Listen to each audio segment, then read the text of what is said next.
TMC কেন? দেখুন, মমতা ব্যানার্জির সাথে আমরা 10 বছর ছিলাম, আকারে ইঙ্গিতে থারে ঠুরে আমরা কিন্তু জিতাইছি। স্বপ্ন দেখাইছিল মমতা ব্যানার্জি, স্বপ্ন দেখাইছিল যে কুর্মীকে তার আত্মপরিচিতি ফিরাই দিবে, এসটি করে দিবে। আমরা এত রেল টেকা ডহর ঠেকা জিগির জিটা গবচন করার পরেও দেখা গেল যে মমতা ব্যানার্জি সরকার কিন্তু আমাদের জন্য কিছু করিবে নাই। তাই আমরা সিদ্ধান্ত নিতে বাধ্য হয়েছি নো ভোট টু মমতা এবং নো ভোট টু তৃণমূল। কারণ হচ্ছে এত অত্যাচার, এত নিপীড়ন। আপনারা যদি দেখেন এই জঙ্গলমহলে কর্মীদেরকে একদম যেভাবে অত্যাচার চালাইছে মমতা ব্যানার্জি সরকার, তার মানে ব্রিটিশ পিরিয়ডেও হয়তো এত অত্যাচারিত হয়। আগামী নির্বাচনে যাতে তৃণমূলকে উৎখাত করা যায় তার জন্য একটা দীর্ঘ আলোচনা হলো।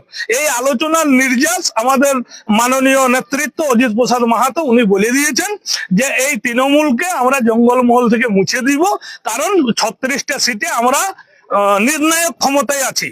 তার মধ্যে বাঁকুড়া জেলায় আমরা মূলত 3টা বিধানসভায়, ছাতনা নিয়ে 4টে হালকার আছি।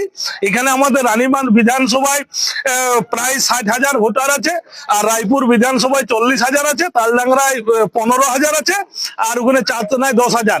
এই যে ভোটটা, এই ভোটটা কোনো মতেই তৃণমূলের দিকে যাবে না। পুরোটাই আমরা পদ্মফুল চিহ্নে ভোট দিয়ে পদ্মফুলের প্রার্থীদেরকে জিতানোর দায়িত্ব আদিবাসী কর্মী সমাজ কাঁধে তুলে নিল। কেন কেন আপনারা এরকম সিদ্ধান্ত নিচ্ছেন? সিদ্ধান্ত 10 বছর ধরে যদি অত্যাচার করে, আমরা দুধ চাইছিলাম, জলটা হলেও তো দেওয়া উচিত ছিল মমতা ব্যানার্জির। তার পরিবর্তে গুলি, বন্দুক, লাঠি, জল কামান ব্যবহার হচ্ছে আমাদের আন্দোলনকে আটকানোর জন্য। আমাদের যে হারে মামলা মোকদ্দমা গুলো দিয়েছে, প্রত্যেকটা ছাই কোর্ট গুলো এসে এসে আলা হয়ে গেছে। কি অন্যায় ছিল? অভিষেক ব্যানার্জির কাছে আমাদের ছাড়া কর্মীরা ভোট দেয় না, কর্মী ভোটের দরকার নাই, তাহলে আজকে জঙ্গলমহলে আসে করে কেন কর্মী আতঙ্কে ভুগছেন কেন? অজিত মাহাতোর বেটা বিশ্বজিৎ মাহাতো ভোটে দাঁড়াইছে কেন? সেটা আপনার ভাইপো কেন ভোটে দাঁড়াইছে তার প্রশ্নের উত্তর দিবেন না?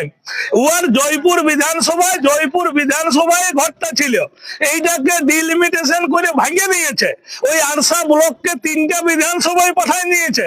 অভিষেক বাবু বলছে বহিরাগত বিশ্বজিৎ মাহাতো, বহিরাগত।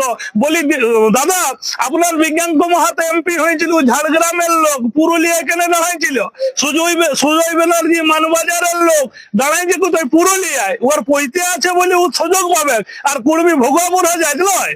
আপনাদের এই ভোগাপুর হাজার বুঝাই দিবে ওই নবান্নের 14 তলা থেকে নামানোর ক্ষমতা এই কর্মীর আছে, সেটাই প্রমাণ করে দেবো আগামী 23 তারিখ। আর আপনারাও ধৈর্য ধরে থাকুন, আগামী 4 তারিখ দেখতে পাবেন এই মুকুটমণিপুরে বিসর্জন হয়ে যাচ্ছে তৃণমূলের। আর বেশি দিন অপেক্ষা আপনাদেরকে করতে হবে না। ধন্যবাদ। কিন্তু অনেক তো প্রকল্প, জনমুখী প্রকল্প থেকে শুরু করে যুব ভাতা থেকে শুরু করে লক্ষ্মীর ভান্ডার, অনেক প্রকল্প। কিসের প্রকল্প? লক্ষ্মী ভান্ডার কি খায় না মাথায় দেয়? 1500 টাকা লক্ষ্মী ভান্ডার আজকে 1 মাস ভোটের আগে। তার আগে কত দিচ্ছিল? 500। তার আগে কত দিচ্ছিল? 700। মুখ্যমন্ত্রীর ভাতা কত? 83,000। তাইলে আমাদের লোকেরা দেখতে খারাপ, এদের লিপস্টিক দরকার নাই, এদের প্রশাসনিক সামগ্রী দরকার নাই, 1500 টাকায় হয়ে যাবে। 1 লিটার তেলের দাম দিদিমণি কত লয়? সরষের তেল 200 টাকা। সবকিছুই তো আছে। কন্যাশ্রী আমাদের মেয়েরাকে যদি চাকরি দেখলো আপনি বিয়ে হবে, কন্যাশ্রীর টাকায় বিয়ে করতে হবে না। আর যে বেকার ভাতাটা দিচ্ছে কিসের জন্য দিতে হচ্ছে সরকারকে? এসএসসি নিলে সবাই চাকরি পাইত, টেট নিলে সবাই চাকরি পাইত। অকর্মণ্য সরকার এইগুলা নিতে পারে নাই, টেট নিতে পারে নাই, এসএসসি নিতে পারে নাই। তার জন্য আজকে লজ্জা ঢাকাতে বেকার ভাতা দিতে হচ্ছে 1500 টাকা। লজ্জার বিষয়। এই 1500 টাকা না দিয়ে এই ছাগুলাকে 15 দিন করে কাজ দেখ, 15 দিন কাজ দেখ।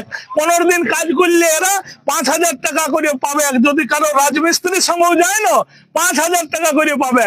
তাইলে এই যে নির্লজ্জতার একটা সীমা থাকা দরকার। এই নির্লজ্জ সরকারের সেগুলো সব অতিক্রম করে গেছে। শুধুমাত্র ভাইপোর এসেট কি করে বৃদ্ধি পাবে, ব্যবসা কি করে রমরমায় চলবে, এইখানে প্রশাসনকে ব্যবহার করে লুট কি করে চলবে, বালির উপরে, ইটের উপরে, কাঠের উপরে সবকিছু। 1,20,000 টাকা আবাসে দিয়ে বালির মাধ্যমে টাকাটা লুটে নিয়ে চলে যাচ্ছে। ঘুর মধ্যে টাকা লুটছে, লুটার ব্যবস্থা। আপনি জানেন একটা সাইকেল মমতা ব্যানার্জি সবুজ সাথী প্রকল্পে সাইকেল দিচ্ছে, এই সাইকেলটা 500 টাকা না খরচ করলে সারানো যাবে নাই। সারানো যাবে নাই। কে এই দুর্নীতিটা করলো? কোন সাইকেলে টিউ নাই, কোন বলতি নাই, কোন টায়ারে সিট নাই। তো এইভাবে যে দুর্নীতি করছে, এটা ঘুর পথে প্রকল্প লয় দাদা। এই প্রকল্পের মাধ্যমে টাকাটা লুটার ব্যবস্থা করেছে মমতা ব্যানার্জি। নচেত এই 500 টাকা খরচ করতে হইতো নাই। ব্লক অফিস থেকে সাইকেল দিচ্ছে, পিক আপ ভ্যানে করে ভাড়া করে আনতে হচ্ছে, সাইকেলটা চালাই আনবেন নাই। তাইলে এই টাকাটা লুটল কে? ওই যে আমাদের ভাইপো নামক পরিচিত, ওই ভাইপোর নিকট আত্মীয়, সেইটা টেন্ডার পাইছে, টেন্ডার, সেই টেন্ডারের টাকাটা ঘুর পথে লুটছে সাইকেলের মাধ্যমে। এগুলো আপনারা প্রকল্প ভাববেন নাই, এগুলো প্রকল্প ভাববেন নাই। এই মানুষকে টুপি পুরায় শাসন ক্ষমতায় আটকে থাকার একটা সুদৃঢ় প্রচেষ্টা মাত্র। কখনো লক্ষ্মীর ভান্ডার নামে, কখনো যুব বেকার ভাতা নামে, কখনো কন্যাশ্রী রূপশ্রীর নামে, এগুলো গালগল্প। একটা মেয়ে পড়ার পরে চাকরি পাবে তার নিশ্চয়তা মমতা ব্যানার্জির নাই। আপনি পশ্চিমবঙ্গের সমস্ত মেয়েরা নার্সিং পড়তে বেঙ্গালোরে যাইতে হচ্ছে কেন? পশ্চিমবঙ্গ সরকার এত বড় একটা সরকার, এখানে কেন পরিকাঠামো নাই নার্সিং পড়ানোর জন্য সব মেয়েদেরকে? কেন তৈরি করে নেই মমতা ব্যানার্জি? আজ বিএড কলেজ গুলো ঢুকছে, কেউ ভর্তি হচ্ছে না, জানে তো এসএসসি নাই। লাখ লাখ টাকা খরচ করে বিএড করবে কেন মানুষ? কেউ করছে নাই। আপনি ডিগ্রি কলেজ গুলোকে যান, কলেজে কোনো স্টুডেন্ট পাবেন না। আপনার 100টা সিটের 50টা ফাঁকা পড়ে থাকছে। কি করতে পড়বে এই ছেলেরা? এই যে কোন রকমে দিচ্ছে, দিয়ে বেঙ্গালোর কাজ করতে চলে যাচ্ছে, গুজরাট কাজ করতে চলে যাচ্ছে। এই যে শিল্পকে তাড়াচ্ছে সরকার। তৃণমূল ক্ষমতায় আসার আগে কি বলেছিল? বাঁকুড়া পুরুলিয়ায় গাদা গাদা জমি আছে, এই জমি শিল্প হবে। 3 ফসলি সিঙ্গুর কেনে শিল্পের জন্য ব্যবহার করতে হচ্ছে। তো মমতা ব্যানার্জি বাঁকুড়া পুরুলিয়া রুখামাটি কোটা শিল্প এনেছে? আপনারা কোনোদিন প্রশ্ন করেছেন মমতা ব্যানার্জিকে? বড় বড় শিল্প মেলা করা হচ্ছে, মেলা খেলা ঠেলা করে এই রাজ্যের টাকাগুলোকে ধ্বংস করা হচ্ছে। কিন্তু এই এলাকার, এই রাজ্যের উন্নয়নের কোনো প্রচেষ্টা এই সরকার করে নাই। তাই সমূলে একে হটাইতে হবে, মূল সহজ উঠাইতে হবে। আর আমরা কুর্মীরা রেডি আছি পিছনে ট্যাঙ্কি নিয়ে। আমরা কৃষক সম্প্রদায় বাবু, আমরা চাষ মানে যেমন আগাছা দমন করতে পারি, তেমনি এই ঘাসকে আমরা স্প্রের মাধ্যমে সমূলে মানে উৎখাত করার আমরা আজ শপথটাই নিলাম।